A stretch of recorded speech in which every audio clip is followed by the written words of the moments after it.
Hello সবাইকে, চলে এসেছি নতুন একটা ব্লগ নিয়ে। তো এতক্ষণে নিশ্চয়ই বুঝতেই পারছো থাম্বনেল দেখে যে দিদির বিয়ের ব্লগ। হ্যাঁ, ঠিকই ধরেছো যে এটা আমার দিদির বিয়ের ব্লগ। অনেকটাই দেরি হয়ে গেল ব্লগটা দিতে, যদিও বিয়েটা হয়েছে 24শে জানুয়ারি, মানে বাংলা সম্ভবত 10 তারিখ হবে। তো বাংলা ডেটটা অত মনে থাকে না। তো আমরা সবাই সেই আয়োজনে বেশ কয়েকদিন থেকেই লিপ্ত ছিলাম, কারণ বিয়ের আয়োজন বেশ মহাযজ্ঞের মতন এক।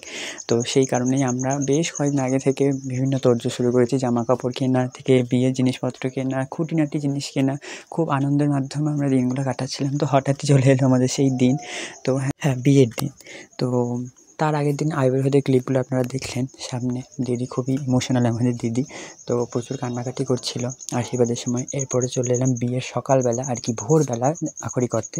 দধিমঙ্গল যেটা হয় আর কি আমাদের বাঙালি বিয়ের রিচুয়ালস, খুব সুন্দর এই বাঙালি বিয়ের রিচুয়ালসগুলো, খুব ভালো লাগে। তো একটা পার্টও মিস করিনি। সব ভোরবেলায় ঘুম থেকে উঠে চলে রেডি হয়ে বসে গেছিলাম দেখার জন্য। হ্যাঁ, এরপর হাতের একটুও সময় ছিল না। তো গায়ে হলুদ চলে আসবে, তার জন্য রেডি হতে হবে, এই জন্য দিদি চটপট বসে গেছিলো এরপর গায়ে হলুদে মেকআপ করার জন্য। তার আগে আমি একবার চলে গেছিলাম সকালে রান্নাবান্নার দিকে, কোথায় কী রান্না হচ্ছে এসব দেখার জন্য। রাতে খাবার দাবার আয়োজন, তো ওখানে চলে গিয়ে দেখছি না মোটামুটি সব শুরু। এরপরে দিদি রেডি হয়ে যাওয়ার পর এই যে দিদির ফাইনাল লুকটা, গায়ে হলুদের লুক কেমন হয়েছে সবাই জানিও। আর এই যে হচ্ছে বাড়ির ডেকোরেশন, সাজসজ্জা, বিয়ের মণ্ডপ, প্রচুর সুন্দরভাবে সব আয়োজন করা হয়েছিল। এরপর জলসা, আমার একটু জলসাজতে যাওয়া হয়নি, তো আমি পাশ থেকে ভিডিও ক্লিপটা নিয়ে নিয়েছিলাম বাইরে এসে। তো তারপরে গায়ে হলুদ চলে এসেছিলো। গায়ে হলুদ প্রচুর সরঞ্জাম পাঠিয়েছিলো দাদার বাড়ি থেকে আর কি, আমাদের জামাইবাবু, নতুন জামাই বাড়ি থেকে।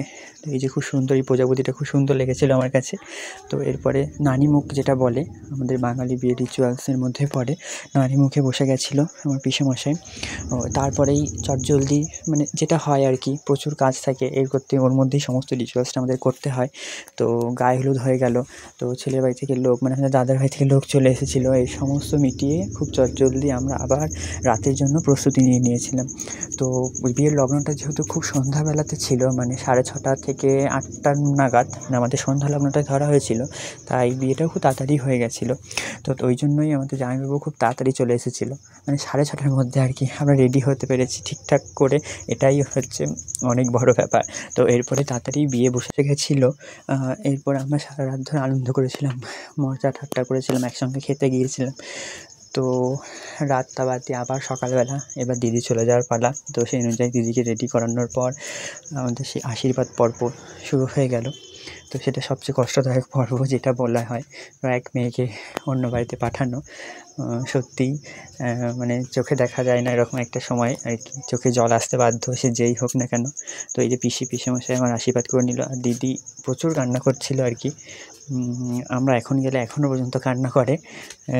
তো এরপরে কিছু করার তো নেই, অবশ্যই যেতে হবেই, এটাই নিয়ম, এটাই হয়ে আসছে। তো সেই অনুযায়ী এরপর সবাই মিলে বেরিয়ে গেলাম আমার বাড়ি থেকে। সামনে মহিষমর্দিনী মাকে প্রণাম করে দাদারা এবার গাড়িতে উঠবে। তো তার আগে একটা রিচুয়ালস থাকে, কনকাঞ্জলি দেওয়া। তো খুব মানে ইমোশনাল পার্ট ওটা একটা সবচেয়ে, যে মেয়েকে তার বাবার ঋণ সমস্ত শোধ করে অন্য এক বাড়িতে চলে যেতে হয়। অবশ্য শোধ করা কখনোই যায় না, এটা মানা যায় না অবশ্যই।